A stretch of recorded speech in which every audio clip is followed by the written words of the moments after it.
Turagusuhuje wowe dukunda kudukurikira umunsi ku munsi, tuje hano ikami aha za Kinyinya, umurenge ni uwa Kinyinya, dore ku musigiti ngaho, ni ahantu heza, tujye kuhakuzanira inzu ya miliyoni 12 ariko ziganirwaho, ni inzu iri mu miturire, ni inzu ifite icyangombwa cyihariye, ngira ngo iyo nzu muri no kuyireba, inzu ifite uburyo bwizewe bwo kuhagera bwihuse kandi ikindi iri hafi na kaburimbo, ni ahantu heza cyane ushobora kuza ukagura iyi nzu mu buryo bukoroheye. Muri kuyibona ni iyi ngiyi y'umweru, ni ahantu hakodeshwa ibihumbi bigera muri 800 kuzamura, ariko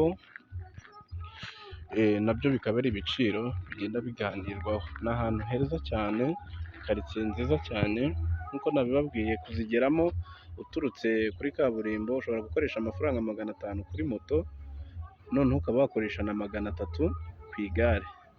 Ni mu marembo ya gisirikare.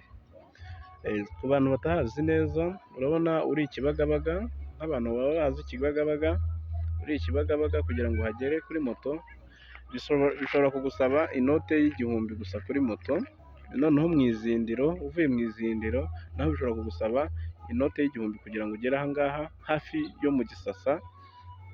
Murumva ko ni karitsiye nziza cyane. Ni ahantu twagiye tubazanira imari zigiye zitandukanye kandi ziri mu buryo bwiza. Inzu yo mwayibonye ntabwo twirirwa tujyamo imbere, ifite ibyumba 4 na salo, murabona ko irakoze rwose, irakoze nta kibazo, ni ahantu heza.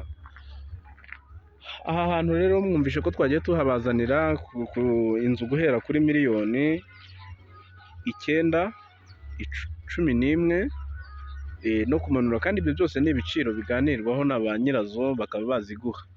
Ni ahantu rwose heza kandi hakodeshwa amafaranga agaragara, hafite byose bisabwa, umuriro, amazi, ni mu miturire, mbese ni ahantu hafite uburyo bwose bushoboka kandi bwizewe.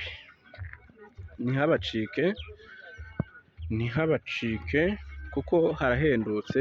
Ngwino wigurire imari hano mu ntangiriro z'umwaka. Murabizi ko imari ziba zihari kandi ziba ari iza makeya, bitewe namwe murabizi iby'iminsi mikuru isiga, muri bakuru murabizi iby'iminsi mikuru isiga.